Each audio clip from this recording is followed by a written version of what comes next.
Okay, now one might think that I'm a study addicted, which was probably true, but what this presentation shows is that actually my interest has always been in one way or the other, from philosophy to medical school to, well, first acupuncture and Chinese medicine and psychotherapy and psychiatry, an interest for the human being and the forces that somehow move human beings, move all of us. So, and Chinese medicine is a very good tool to look at them and to do something about them when we can. So, Chinese medicine, I found in this long time of my practice, as you heard, I was in China in '83 first time, so this is really many, many years. And the more I use it, the more I find that it is really a very good tool to look at these forces, at us as human beings, and again to do something about it. And so it can give some meaning to conditions that may appear confused and confusing for practitioners, and some help to whom is suffering.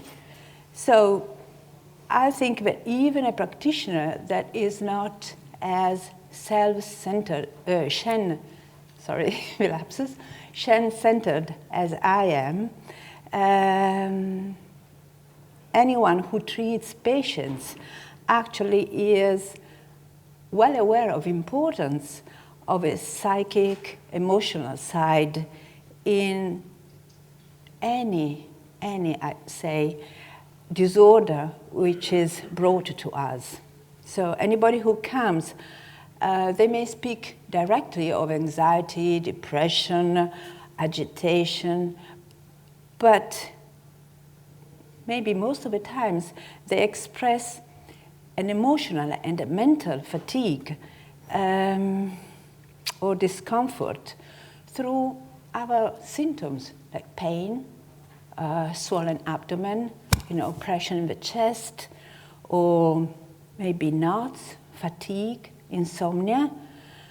And I'd say that, so there are times in which the illness comes up very clearly, shows very clearly, and other times in which it kind of seeps inside in ways that, I must say, can be even more alarming, because the body is speaking and the mind somehow is not realizing it. And so there is this disconnection. And by the way, do you know the DSM, which is the manual that, there is also another one in Europe, but anyway, it's the manual which is mainly used in psychiatry. And there is a disorder which is called somatization disorder, okay? Okay, well, it's a long story. The patient comes with a long story, and it's been through different treatments, and it impairs somehow their functioning. And then, so we have many patients that come to us in this situation, like the last possibility, or maybe I don't want to take other drugs and so on. And I don't want to go through all this, but somatization disorder, the criteria are that you need some points in each of these areas.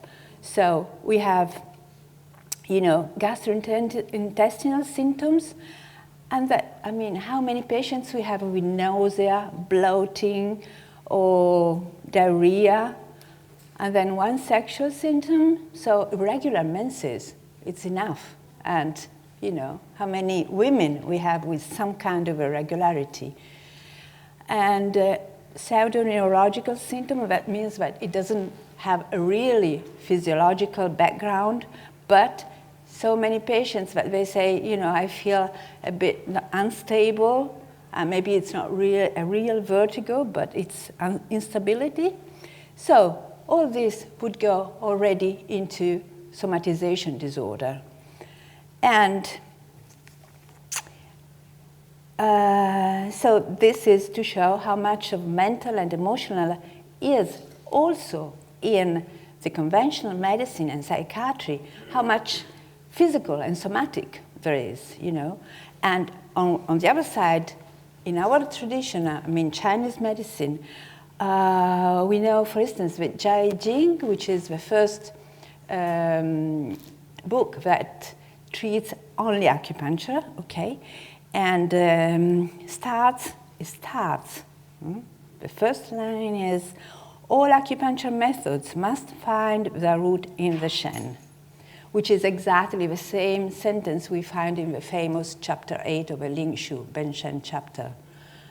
So really, when we work, we really root ourselves and our treatment in whatever we intend for Shen. Maybe we can go on it a bit later. But anyway, something which is not so immediately somatic and physical. And actually, I think that acupuncture has attracted many of us because it is a medicine which considers the person as a whole. So we don't have to separate somatic and psychic, emotional, mental. And the more we use it, the more we see that it works on all the aspects, spiritual, if you want to call it spiritual, or mental or emotional, as much as on the physical level. And also, it's so good for us, I think, not to have to separate, emotional, mental, and somatic levels, because when we look at a person and we try to see where the imbalance is, we know that what is imbalanced? Qi. And qi has just different way of expressing itself.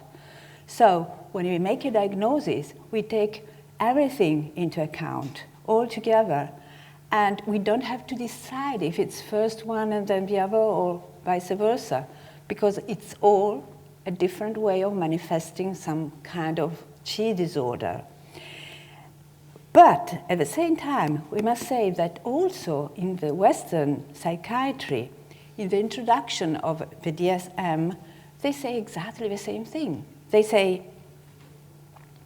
although this volume, DSM, is titled Diagnostic and Statistic Manual of Mental Disorders, the term mental disorder, unfortunately, implies a distinction between mental and physical disorders.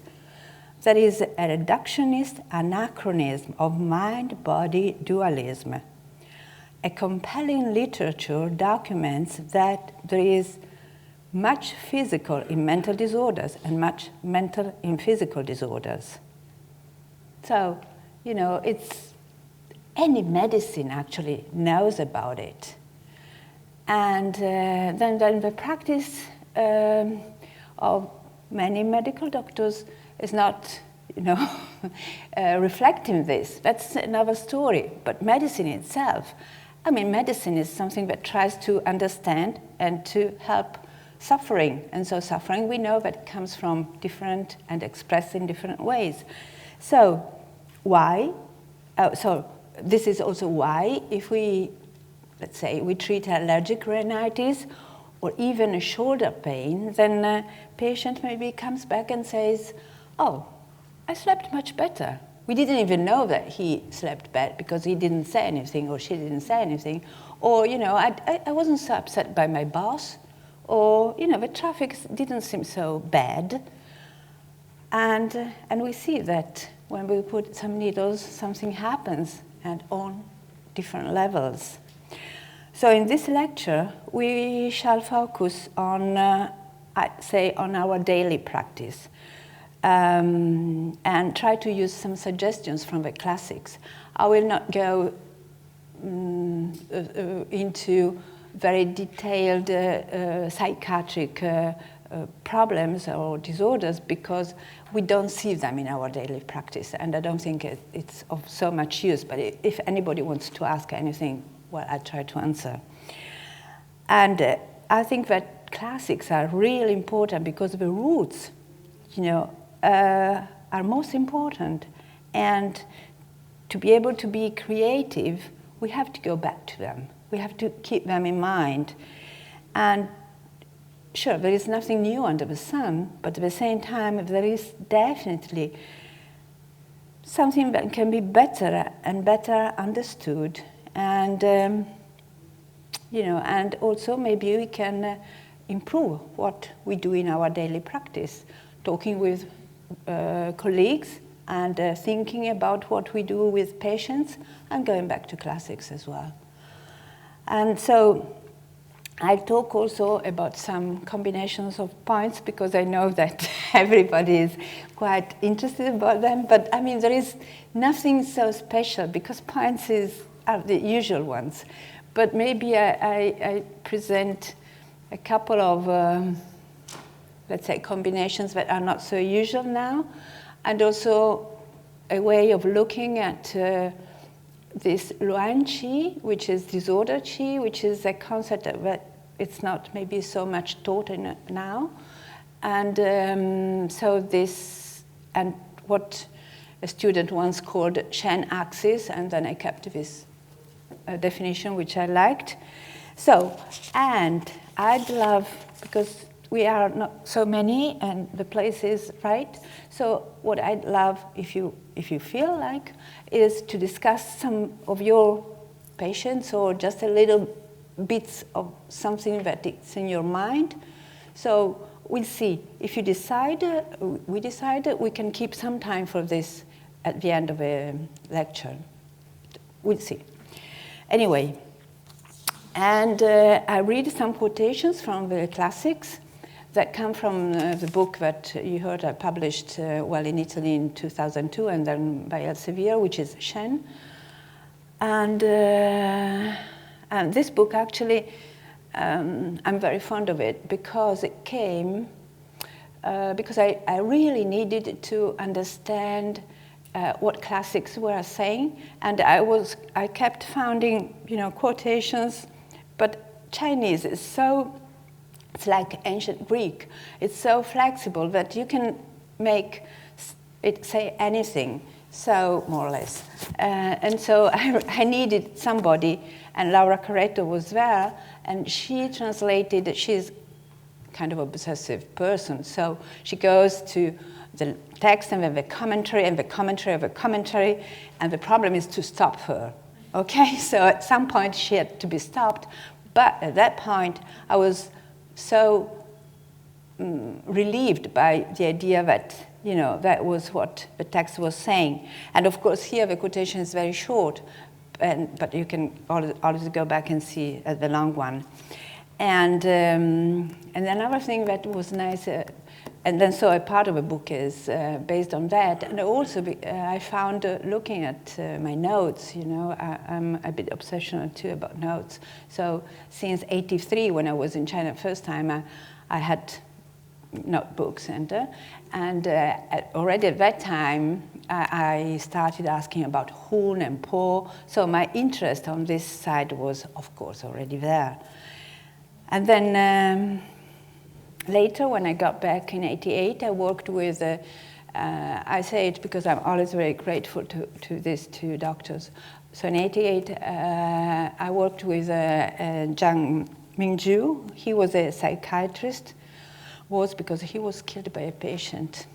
So this patient fell in love with the daughter of a doctor, and I don't know exactly what happened. Anyway, he was killed. But at that time, he was alive, and he was giving us lectures in the afternoon, and he was using acupuncture in a psychiatric hospital, so with difficult cases. But even so, it was, even if maybe we don't have these so difficult cases, anyway, it's always very useful to listen to somebody who has so much experience and so much thinking about the experience, because one can work 30 years and then never think about it. That's not experience. So, but he was thinking about things. And then later on, I went to Beijing, to Gulao Hospital, which is a small hospital. But Zhang Shuje was there, and he was one of, they called Laoming Yi Shen. So, like, it's like famous doctors, and they have a special status, so they can choose their own students, and the students can write that they studied with this Laoming Yi Shen. And so this is to say that he was old, and he had to work only 3 mornings, and the other 2 mornings we were like I and a friend of mine, a colleague, like in a patisserie, because we could ask anything, And so for 2 months we had, him just telling us more and more. And the nice thing was that, well, actually the beginning was strange because he was this small hospital, and at that time hospitals were really crowded. So we got in, and there was a small room with many beds, and all the relatives and friends, and he was in a corner reading the newspaper, smoking. And now maybe it wouldn't be like that. And so this friend of mine said, "Oh, no. But she had never been in China before, and said, well, let's wait a bit, because, masters don't always really reveal themselves immediately, so let's wait for a week." And so we did, and he checked how my needling was, and he said, yeah, okay, you can reach the chi. But then what do you do with it? I don't know. Try to do something. Anyway, it was really good because, I learned how much in acupuncture the actual, it's like to make pottery or to blow the arch. You need this kind of ability. It's not only mind. Huh? And but it's mind as well. And he was another one of those that can think about things. He was talking of acupuncture and Chinese medicine as mo hu. Mo hu is indeterminate, and it's the same term that they use in quantum physics, Heisenberg. Okay, so to say that, well, you know about that. So, and he knew about the theory, René Thom theory of catastrophe. Anyway, something which, it was at that time was really important, and that meant that you had an idea of what was the dynamic behind your work. So anyway, he worked in, let's say, a very easy way. I'm saying it because that's the way I will somehow approach this mental emotional conditions. And easy meaning very basic. So yin yang and water fire and movement of qi through the channels. So of course he knew the bianzhang and but then we go back to this again, what he said about it. And he had this very magic way. And by magic, I mean with a small gesture having a big result. Magic is somehow this idea. But then behind it, there must be a lot, of course. By itself, there is no magic. So, anyway.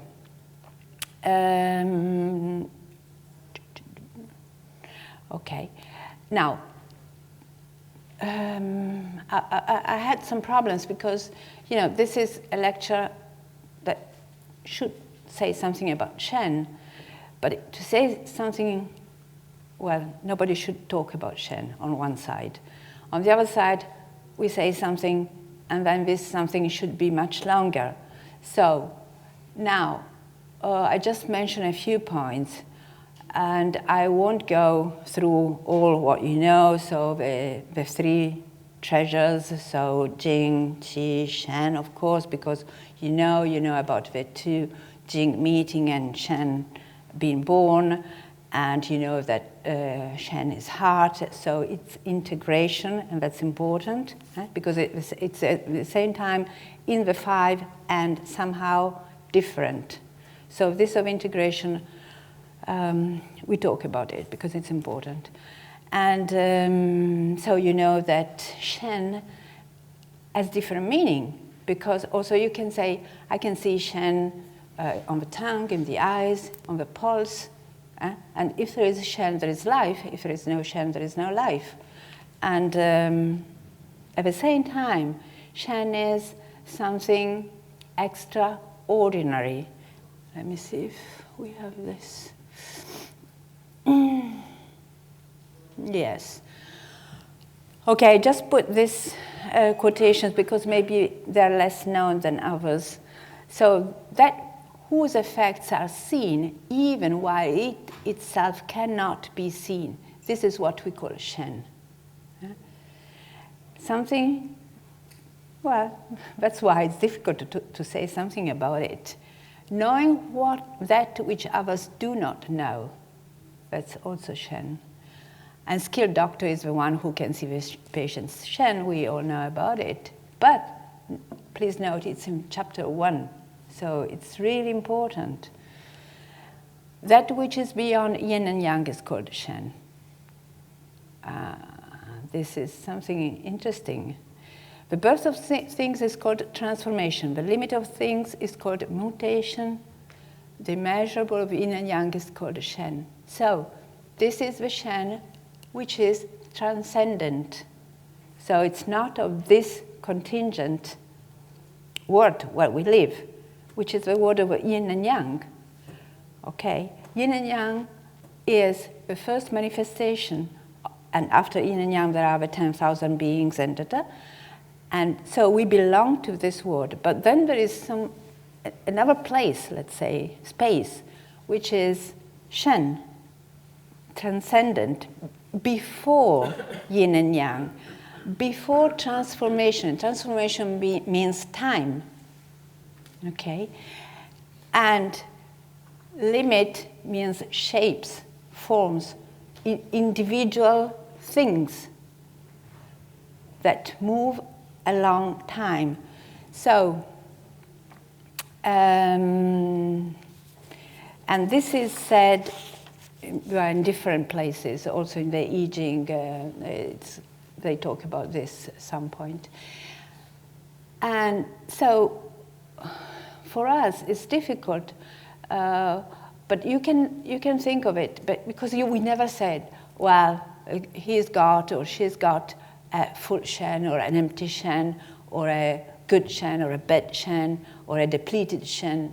No, that's impossible because Shen is unmeasurable, and what we see here, it's kind of, I don't know exactly what, but it's kind of a connection of something that, you know, a skilled doctor or somebody who has intuition or, you know, has. And each of us can, of course, has some Shen. We can say that the Shen is unrooted because, let's say, yin or blood is not enough, and so the Shen wanders. We can say that Shen is misted because phlegm is, you know, is obscuring the heart portals. We can say that Shen is agitated because of fire, but that's different. And when we say, I don't know, San Yin Jiao, spleen 6, comes the Shen, what does that mean? It means that actually nourishes yin, so that you know, has as a consequence that the Shen comes down because the yin is nourished.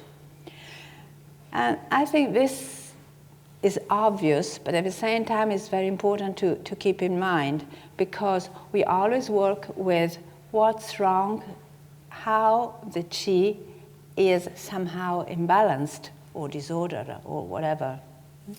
And this is even more important, no, not even, it's very important also with children. And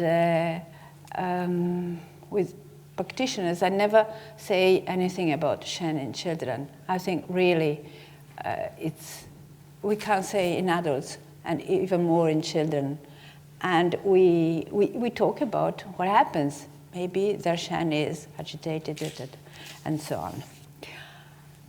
So, questions? No question. Is it okay? Is my English okay? Yeah, I'm sorry if I make mistakes. Now, because now the idea is to talk about emotions. And, but again, emotions not so much from the Wuxing, the 5 movements, 5 elements point of view, but as movements of qi, okay? Because what is an emotion? It's a movement of qi. Maybe then we will see how to recognize them in patients and in the relationship with the patient.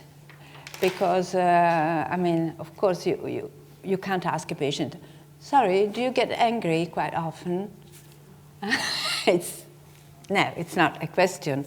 Also because the patient may think that this anger is just like a fury, rage, you know, but anger is not only that. We go to this. So, the thing is that in Chinese tradition, we have 5 or 7 emotions, and to us Westerners, we think, well, why so few? You know, where are all the other sentiments? Where is hate and love, envy, nostalgia, regret, attachment, compassion, generosity, fault, shame, avarice, aggressiveness? What? Well, they're kind of a bit simplifying and reductive in their perspective. But you can look at it in another way and see that this is actually the result of somehow recognizing the essential. It's a kind of going to the root, to the core of the whole thing. So somehow they have distilled and condensed all this matter into the heart of primary emotions. And of course we have a wide range of sentiments, they don't deny it, but if you think of it, they concern relations with the outside, with the others, with the world. But the root from which they come is actually an internal movement of qi. So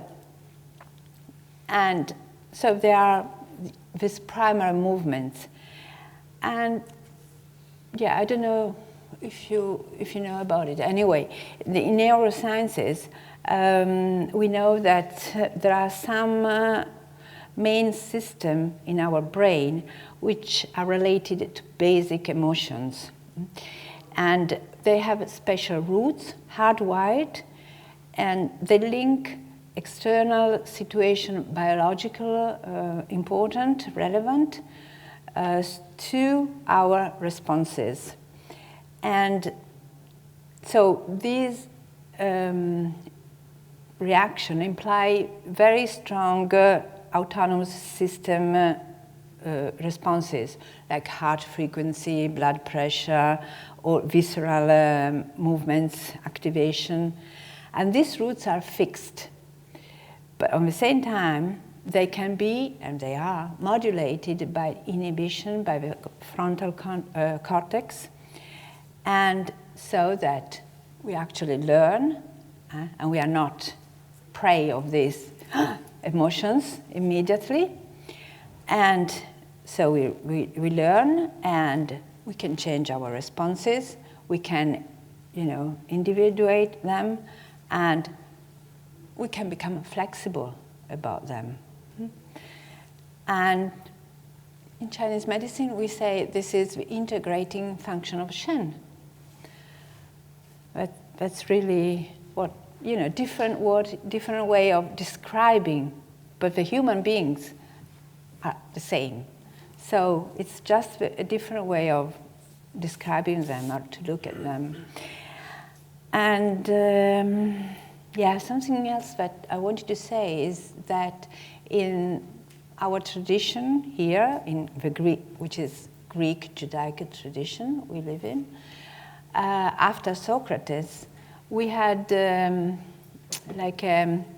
dividing. So it was knowledge was either rational or mystic, and there was no integration again. While in China, it kept together, so that Chinese classical thought, even in Confucius, and there is this book by Graham, it's a very, very good one. Anyway, even in him, that we think, he was about social, no, he was a great, I would say, student of humankind and also of internal movements. And so anyway, classical thought has always given a very great importance to internal experience and to feelings in the search for wisdom. And so now this is all the space of internal practices. We can call them Qigong, like they call them now, or Daoyin, or Neidan, which is the internal alchemy.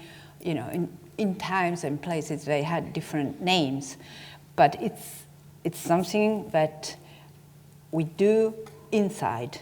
Okay, so it's an internal experience to develop the knowledge.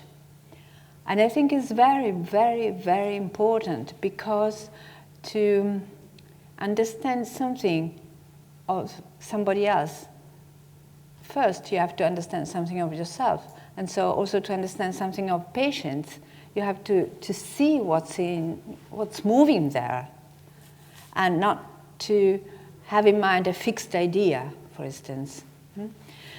And I think Rebecca this morning was giving a very great talk and saying about adolescence and how to be there in the treatment room, or whatever. And it's something with adolescents and teenagers, of course, is even more, but with anybody it's the same story. So, now,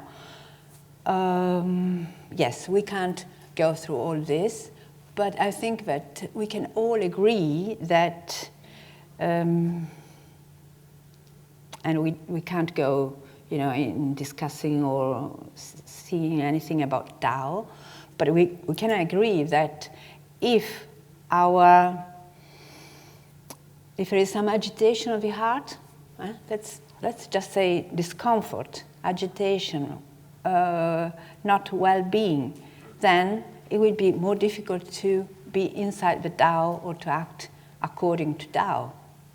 I'd say that's obvious.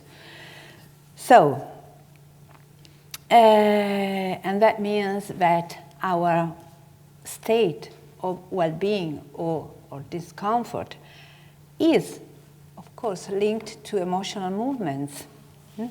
And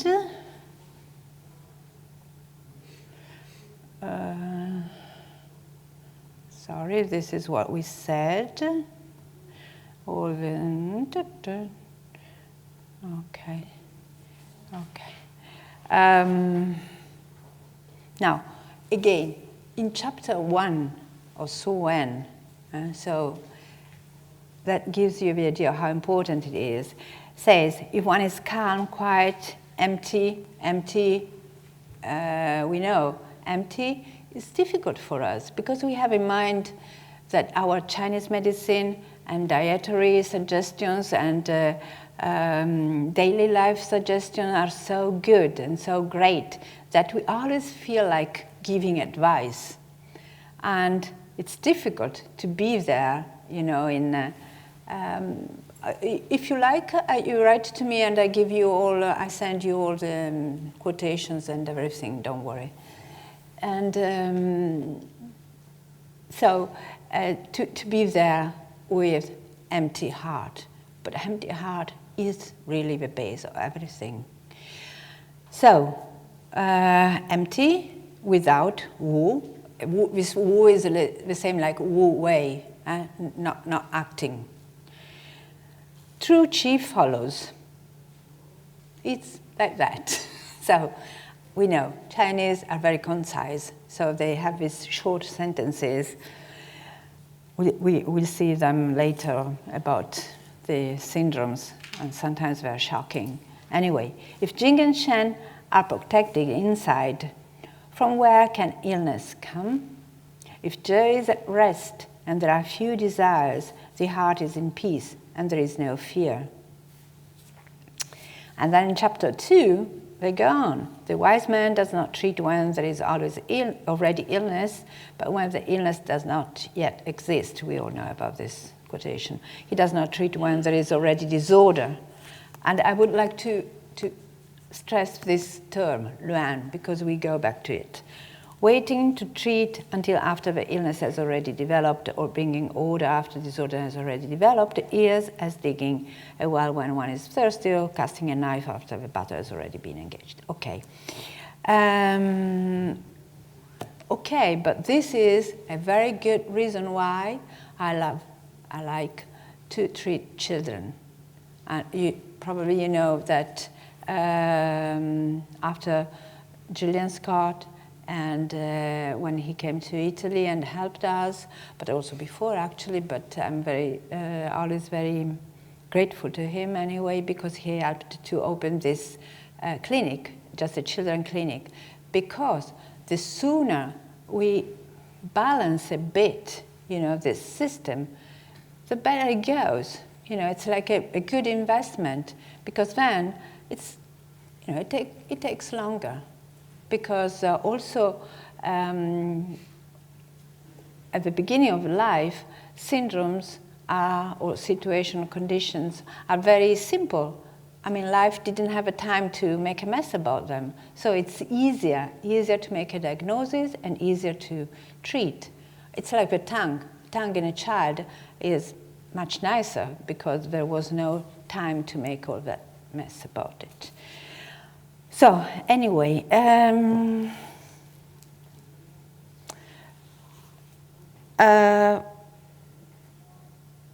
emotions. Now emotions, as I said, are movement. Also, if you think of it, emotions comes from Latin movere, and movere is moving. So it's the same. It's something that is moving. And Chinese call it qi, so it's moving qi, and in Chinese medicine it's also it's definitely a physiological event, okay, like cold, heat, dampness. Phlegm is not physiological, but dampness is, and also emotions are. The thing is when they are excessive. When one is too much or is not integrated. And actually also in conventional psychotherapy, the main point, let's say, is to integrate. Because when you keep something apart, separate, then it makes a mess. And so it's not the emotions by themselves that are dangerous, or pathological, but you know, when they don't move properly. So, and in Chinese medicine they say it's a response of our qi and shen to what comes from outside the world. Now let me see this. Okay.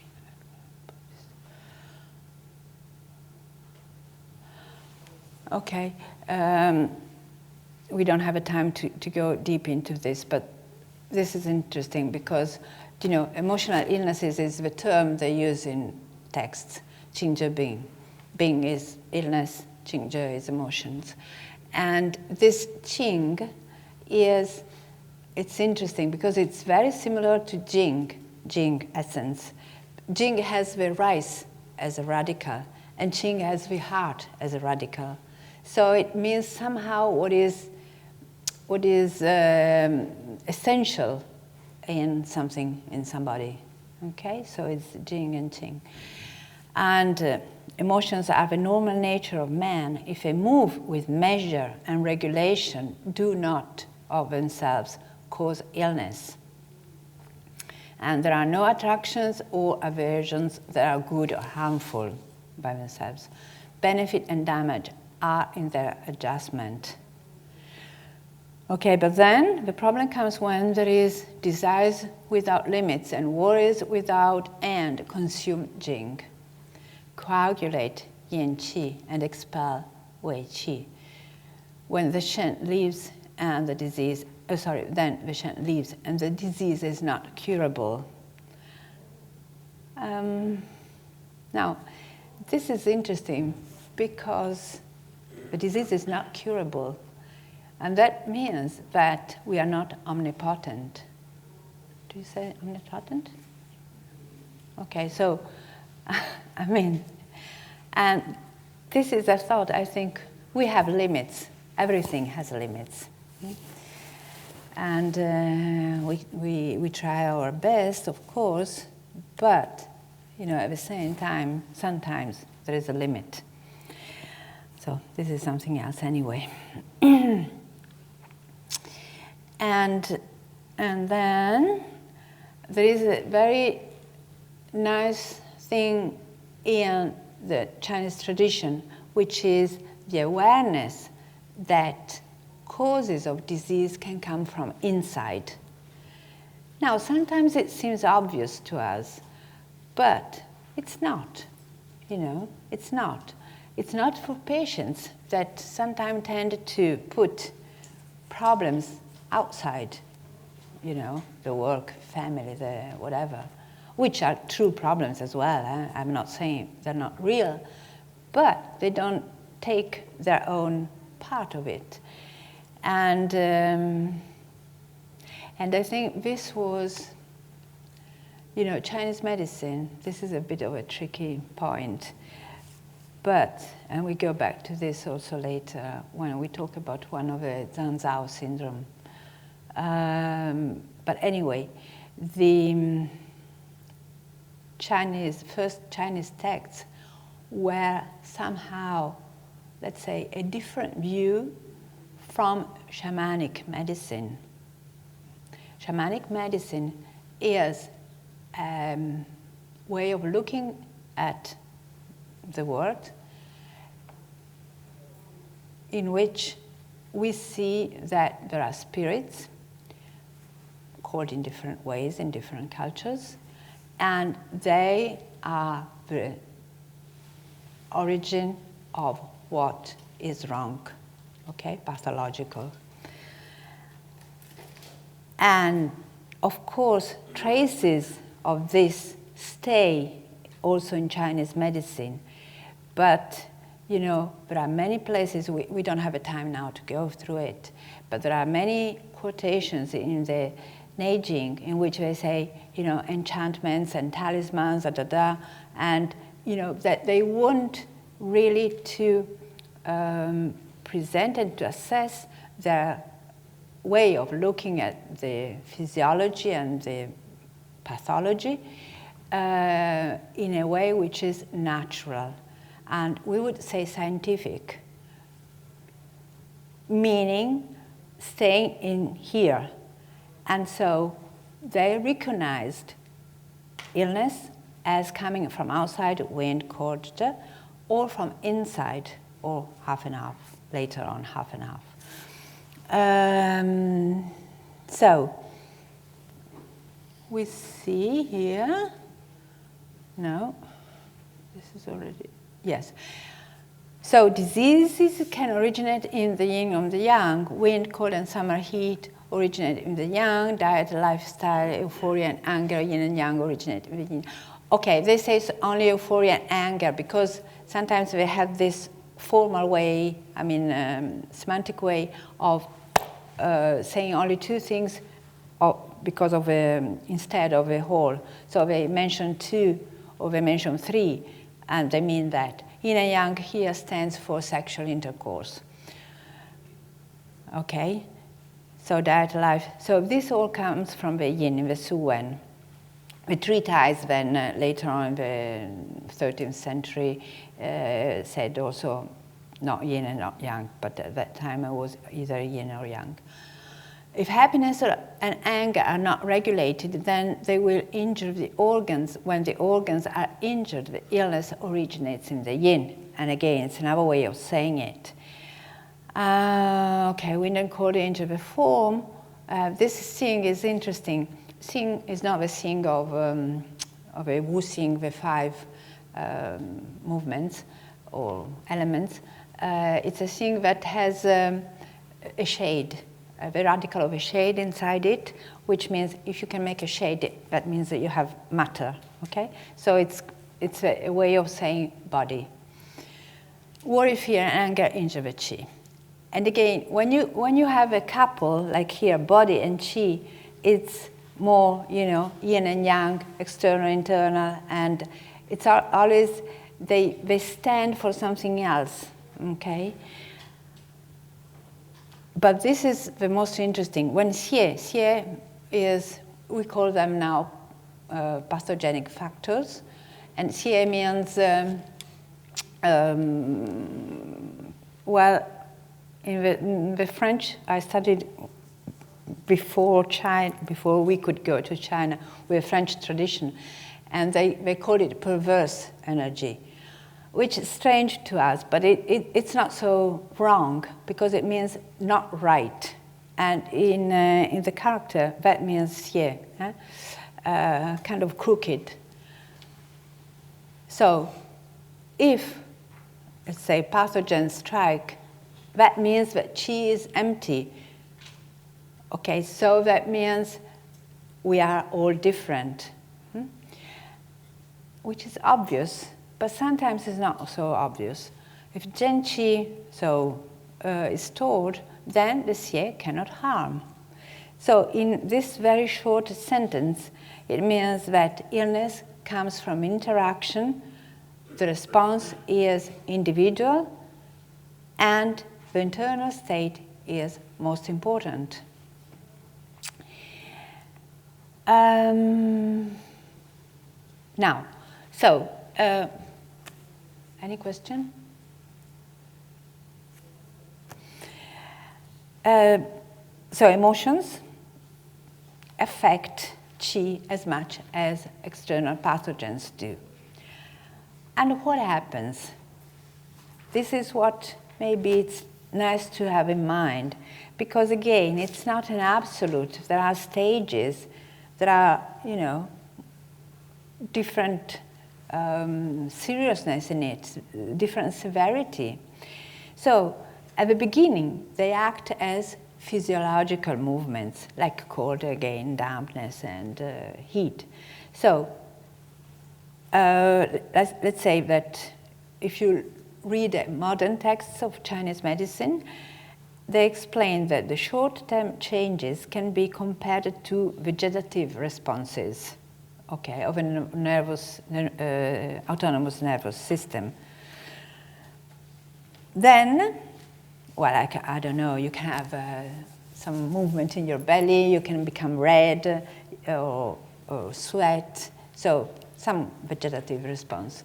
Then if they become more altered, and at that point, the normal physiological movements of qi change. So let's say stomach qi, instead of going down, goes up.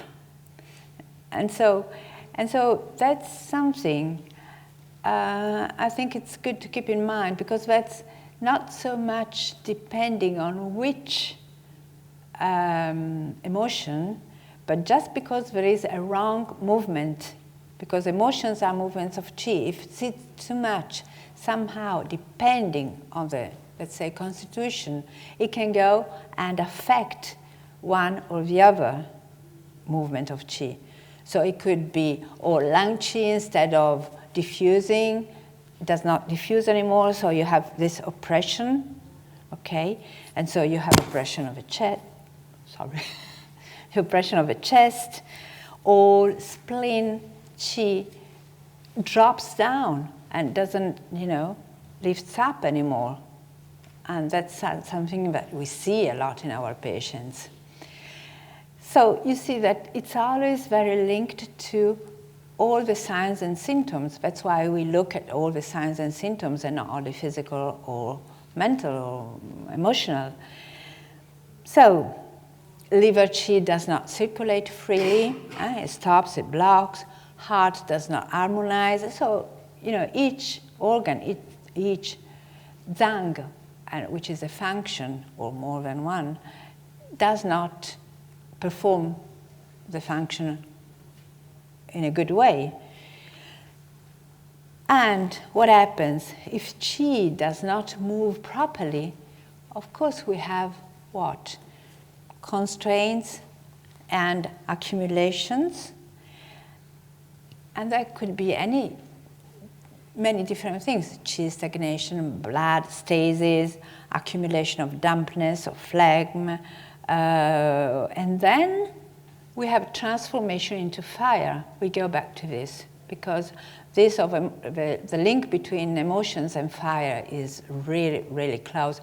And there was the Huare Wujie, the whole school, I would say, medical thought, which gave a lot of importance to all this before Li Dongyuan.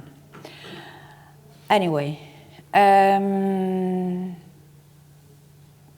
so we have all these blockages and this difficult. So if qi struggles to circulate, what happens? That it needs, let's say, more qi, and so it consumes qi. And so that's why all the fullness goes after a while, longer while or shorter while, into emptiness, because we consume qi, of course. And so then this can be injuring more the yin or the qi or blood, or depends, jing.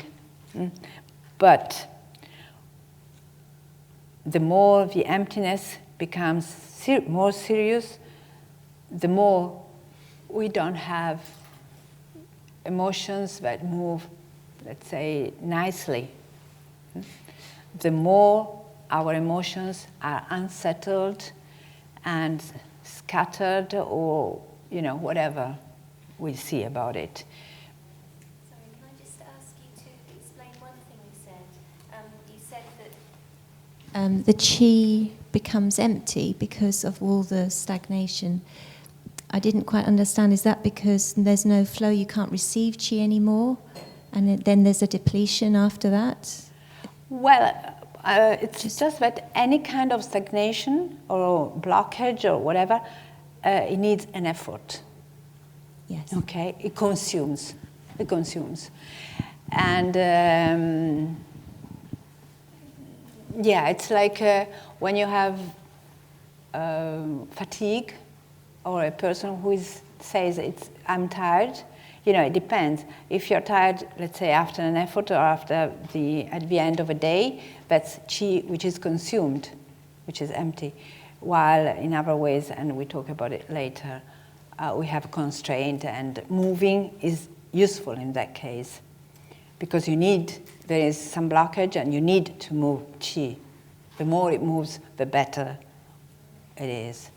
And that's in case generally of fullness. Okay? But then all this effort consumes.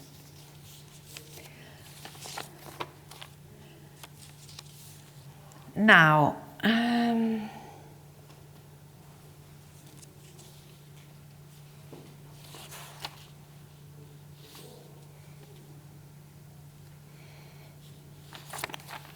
something wrong.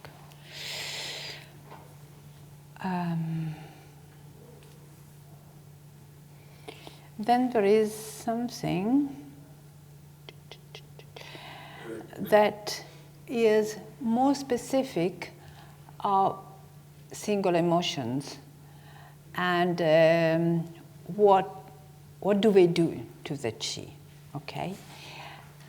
And this is well explained in the famous chapter 8 of the Ling Shu, and also of the 39 of and of a Suen, sorry. So if you like, I'll send you, and you can find all these quotations. But just to say briefly, and to put them together, we can say that sadness consumes qi and life. We'll go back to all this when we look at the single emotions, how to recognize them, and so euphoria. We say also why we talk about euphoria and not excessive joy. Disperses and scatters the Shen, and thought and worry obstruct the flow of qi and not it. Anger rises qi up, and fear descends and does not contain it.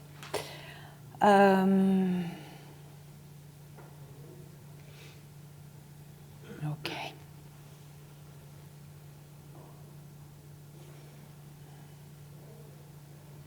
Okay, this is the two quotations, but I don't read them because it's too long. I send them to you. And these are the 5 emotions. Okay, it's not very good. But we go to this. Okay. Any question? Is it okay if we go to the single emotions? What do you think? Okay. Because it's important, this idea of recognizing them. You know, we were saying, for instance, anger. Anger is what? Qi that rises up. Okay? That's it. Movement upwards. Okay? Very sudden and violent. It's like a dragon coming up. And it's like the wind that has this very strong and violent and sudden quality. It's spring quality, so very powerful. We have always to think of the quality of a qi, because I mean it's like dampness. There is no real dampness. Dampness means a qi which is, you know, heavy and like what do you call it? Anyway, heavy and sticky, like dampness. But it's not real dampness. It's a way of saying that quality of that qi. So anger has that quality of up. And so it's a kind of internal movement. First thing is to recognize it inside us. Okay? So it's that maybe it's not such a big thing. Maybe it's a minor thing. Maybe before, you know, my key was my memory stick was not working, and I could feel coming up, and then it's okay. It's not such a big deal, and then it worked anyway. But you know, it's this dragon that rises up, and so that's why we don't ask a patient if he gets angry or she gets angry. But we can say, do you feel a bit more intolerant than usual or impatient? And then at that point, there is an answer saying, yes, I mean, this traffic is getting impossible, or my boss, or whatever, you know. Or I can feel myself being more responsive to minor problems. I feel it, but I cannot do anything about it. So it could be either aware, there can be some awareness, or not being any awareness of it, but you can feel it. And so what happens that the qi, instead of being like wood, and wood, what is wood? Something that goes around the obstacle smoothly. Now, it clashes against what we think is an obstacle or perceive as an obstacle, and up, okay? So that's the state of tension. We are always in a state of tension, and tension means also the tense pulse, for instance, and the tongue raised edges, which can flatten down if you ask. That's tension as well, you know. And tension is muscular tension, all the aches and problems, and we talk about this later. Now, what we feel in the relationship, and in psychoanalysis we call counter-transference, which is my feeling that are, you know, coming up because of what I'm living with the patient, is what? That generally these patients make me really angry, you know. You know, patients are suffering, so normally maybe we feel sorry for them. Not with this, because, you know, they have an attitude, a way of making you angry. And, you know, it could be your problem that day, and that's how to differentiate. Maybe one day, you know, I get angry with everybody, or I feel angry with everybody. But if that patient, not the others, keep doing that kind of thing,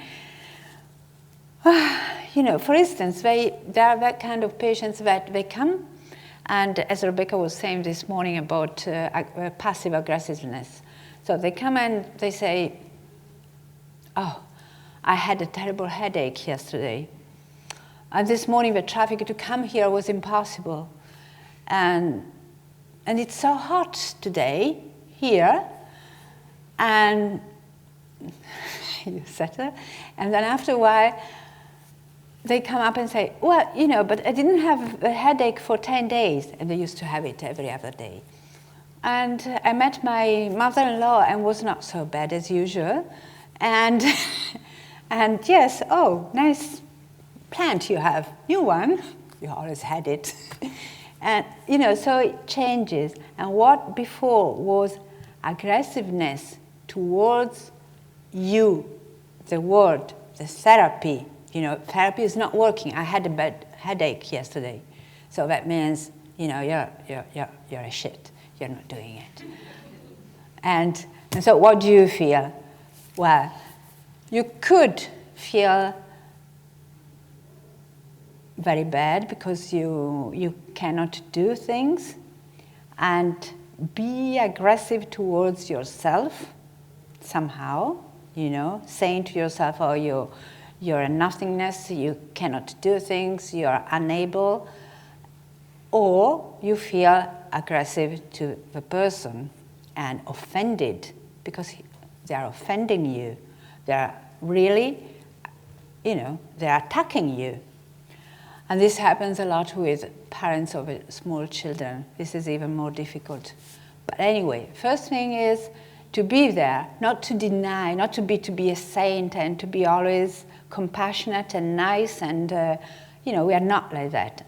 I mean, most of us. And so the thing is to recognize what I feel. There is some chi coming up.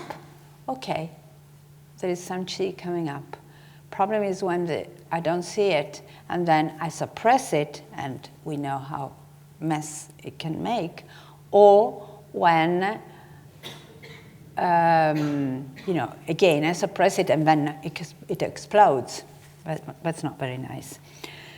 So, now euphoria. Why do I call it euphoria instead of excessive joy? Because we always ask ourselves, I don't know, most of us said, well, how can joy be excessive?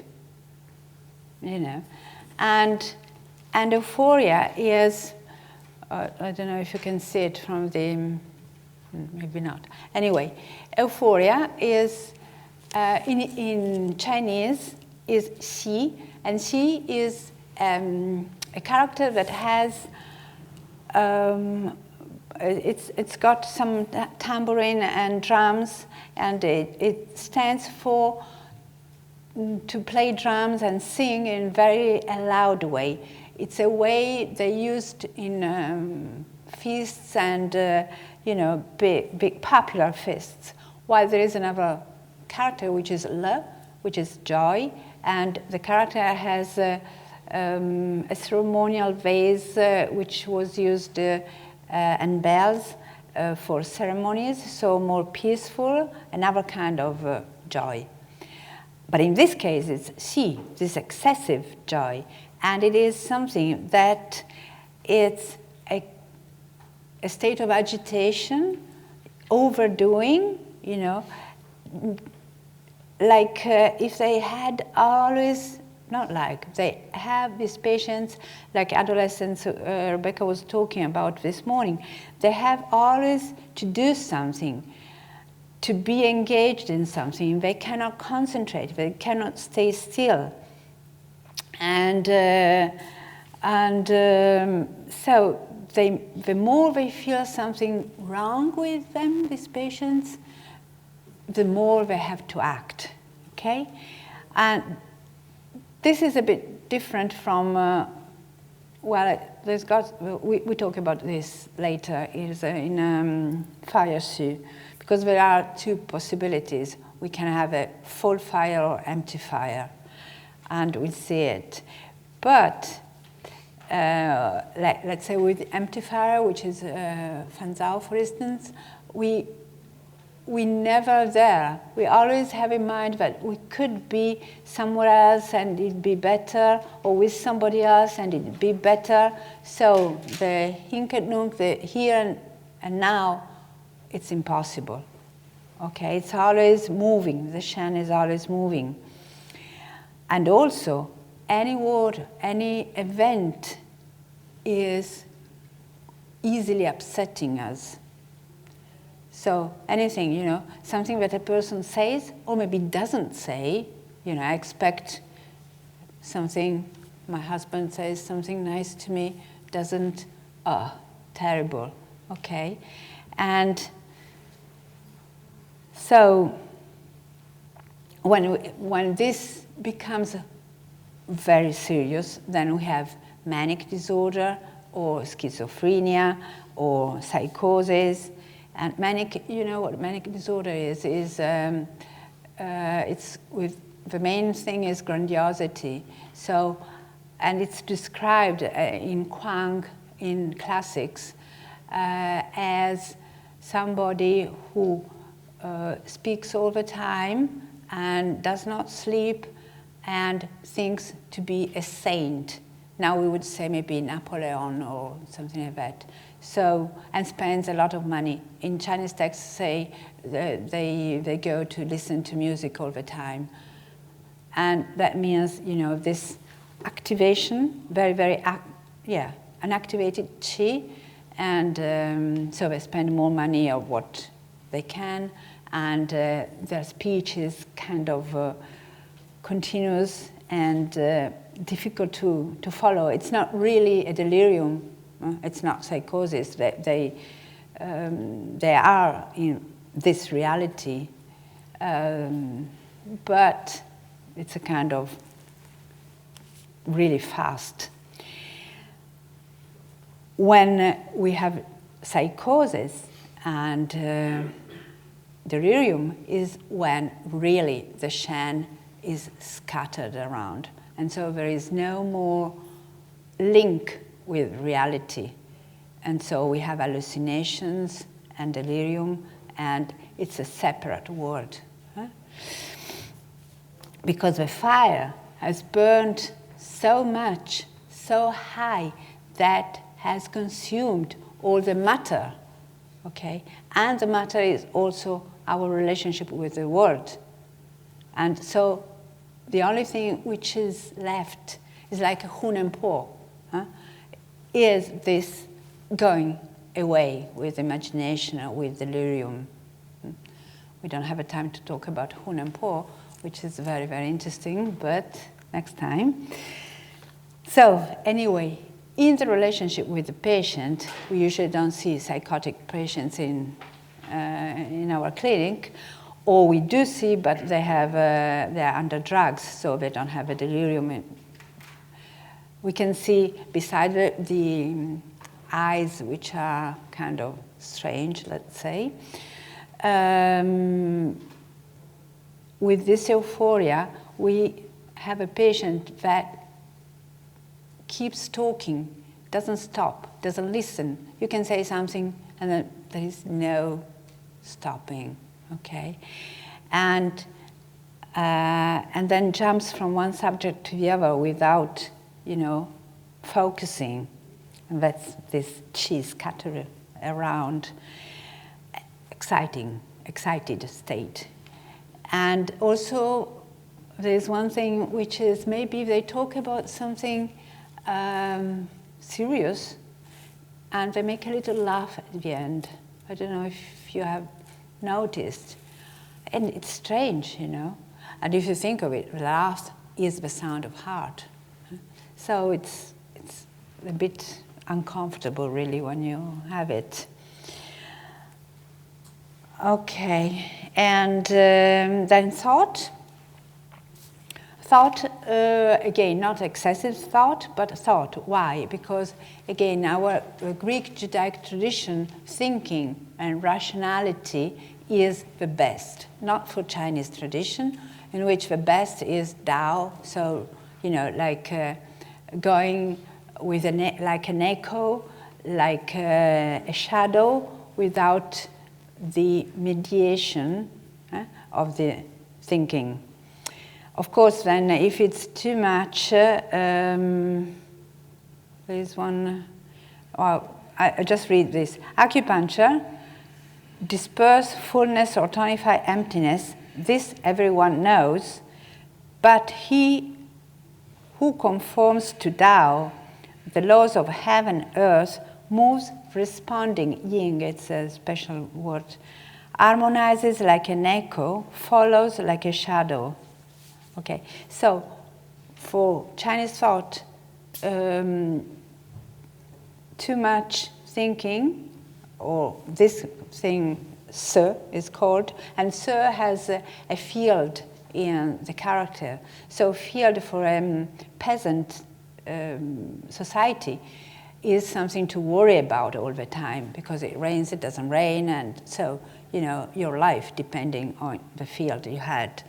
So it's something that it can be overthinking in our patients, and they come back to the same things and again, and then they ruminate, and sometimes they can be even obsessional or compulsive, so doing things again and again, that's a real pathology, psychiatric pathology. And what we can remember is that in the Ke cycle, if we have earth, okay, so over obsessional and compulsive behavior can control water, which is fear. Okay, so it can be, this is also a good way of looking at emotions, and in the classics they talk about it a lot, about the controlling cycle, over-controlling cycle. So how a person can use somehow or have more of an emotion to control the real emotion, which is the problem. So in this case, we have maybe fear, and then we try to control it through overthinking, which is normal in life. If we have some uncertainty, we try to control things. It's normal. The problem is when this is too much, okay? And so in the relationship, when we have this kind of patient, we have a patient that, for instance, again, okay, I have to come here, which is the best way? I don't know, you can come by tram, easy, the stop is just here. Oh yes, but tram, then there are too many people, and I sweat. And then it's too slow. Okay, you can take the underground. I know too many people and they're sweating. Oh, walking, it's not too far, half an hour.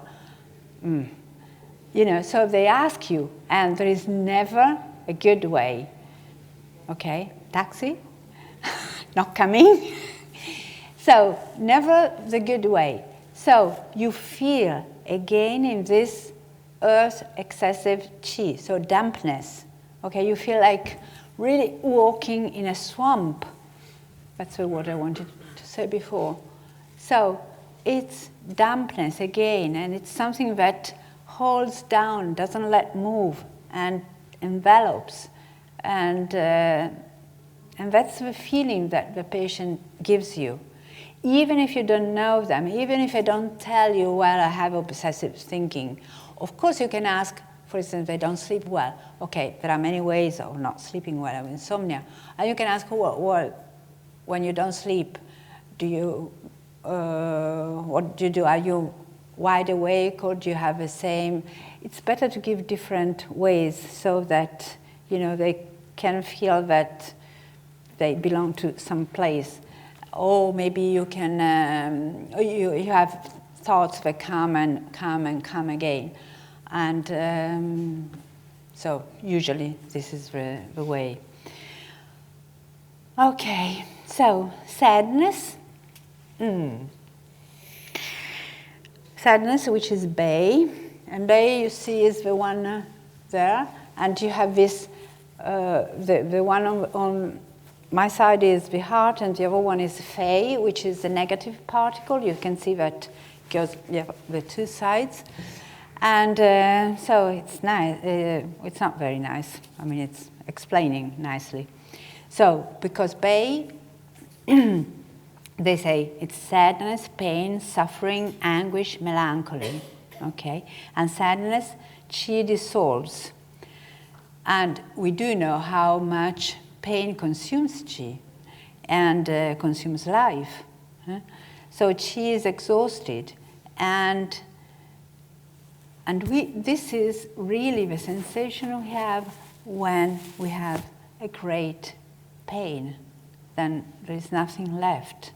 Okay, the chi is dissolved. And so somehow we think that there is not such a big problem in recognizing this emotion in a patient.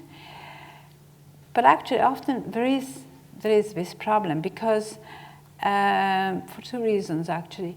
Because when a person has a great pain, does not talk about it. Because even to talk about it needs some chi. And there is not enough chi left. I cannot afford to lose the little chi which I'm left with talking about my pain. And so the wound is so deep that I have to withdraw, you know. And the other reason is, well, okay, that's when there is a great pain. Of course, it's not always like that, but there is mainly a kind of a diffuse anguish, I'd say a sadness, which is actually a sadness of living, because we are not in a perfect place. We are not in paradise, okay? We are not in the Shen, in the original Shen.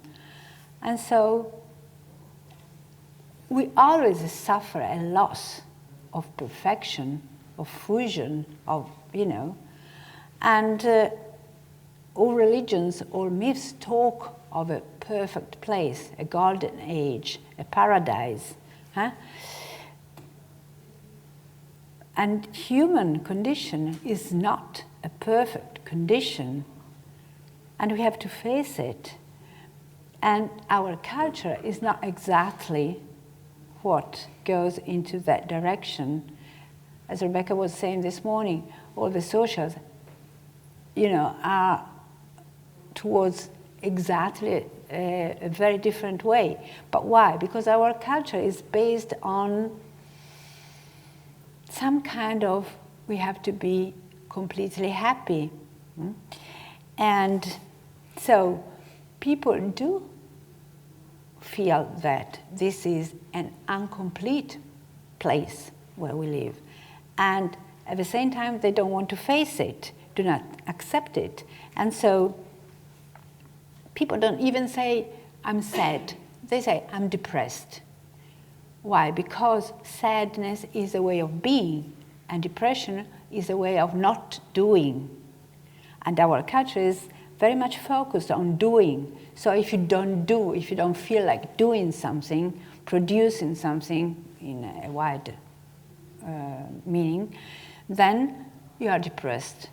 Okay, so it's hard somehow. And what we feel in the relationship is that the patient makes us feel, again, Rebecca mentioned it this morning, that we should give because there is an emptiness, so we should give and give. And at the same time, we have a feeling that is never enough. It's a bottomless hole, okay? So, and it's a bit scaring because they may drain all our chi in this way, because this emptiness has no end. And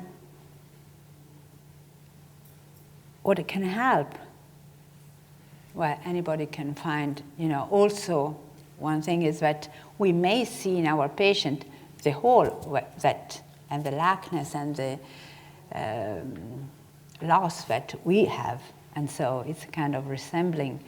But besides that, we can also have in mind that actually we don't give anything to our patients. Because if patients really should rely on our giving, poor patients, what we may do, is to be in between heaven and earth with our needle and try to do the best so that infinite heaven and infinite earth can put some order in this man's chi, human chi, which is disordered. This is what really do, okay? So it's not an attitude of giving and giving. Last one, fear, which is, fear is the deepest yin. Okay, it's winter, and the root of life.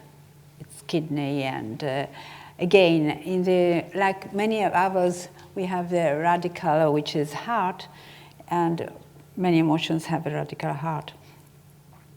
So this is the root of all other emotions. This is, as we said before, like, for instance,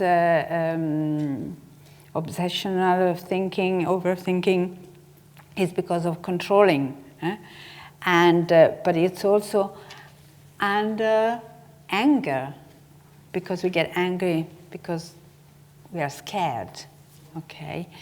And if we are okay, we don't get angry. And euphoria, for instance, is hiding the panic of desperation.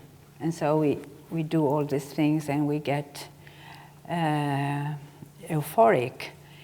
And also behind this sadness of neglect and loss. So fear is really at the root. And in daily life is what is a kind of persistent and pervasive and unclear sensation of something bad that can happen at any time, and we don't know. And it's dangerous. And it's not the tiger in the jungle, we don't know, but something may happen. And we are always in alarm for it. There is a character which has these little birds, and birds are always kind of in alarm because something can happen. And okay, we call it anxiety. That's it. And in the relationship, it's quite clear, because there is this, it's like that, and it's never settled, and the patient is usually aware of this state. Maybe not so much linked to fear, but something that is mixed with agitation. But if you are there and settle, then patient can understand what anxiety is. Okay. Any question? Going back to sadness, do you think that's why sometimes patients respond better to acupuncture than talking therapies? Mm-hmm. Because I've found this that patients have been to counsellors and it almost agitates, or they either haven't got any energy to, as you say, to give, to divulge, or sometimes, I think particularly for men, sometimes talking actually brings up the fire, whereas acupuncture sometimes, like you say, if we just still and give them the space, it can work better. Yeah, I think definitely. I mean, there are many ways of, facing and do something about suffering, but acupuncture is very good because it goes to the resources that a person has and makes the system the more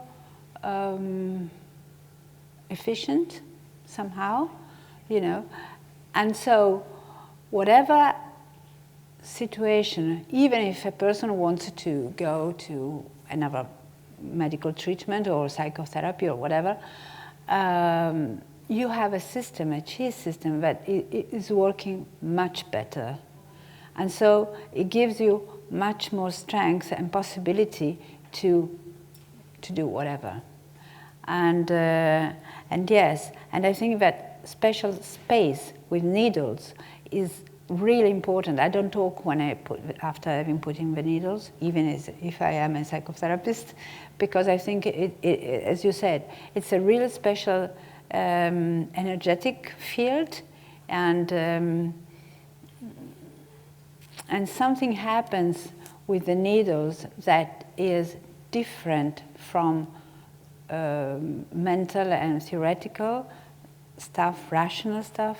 Is different from anything else, and it needs to have its own space, and it does work in that space, and it does give great results, I think. Yeah. But do you find yourself being a psychotherapist, and sometimes do you feel tempted to talk, or? Well, it's a different level. You don't yeah. have a dichotomy yourself. It's different. I think that the chi energetic field is there. Of course, before and after you can. I think my training maybe can help me to. Well, the reason I did it, because I did acupuncture first. The reason I went through all this long story was because sometimes I didn't understand what the person in front of me was asking me, and anyway, what could I say? And acupuncture is a good answer anyway.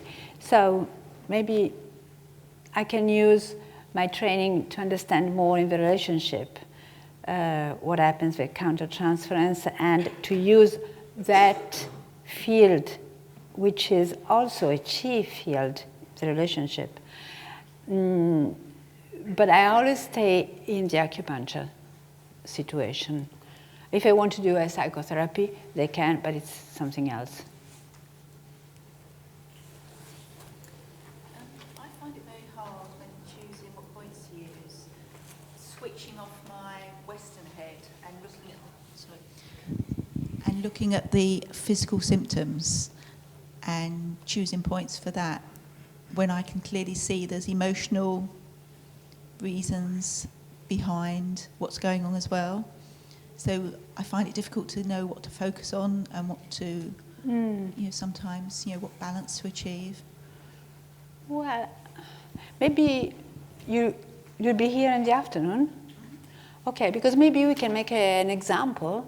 Because for me it's very easy to say, oh, well, you have to take into account everything and that's it. But if you have that difficulty, probably you have somebody in mind, and so it's better to go on, in the detail and to see a practical situation, maybe. Okay?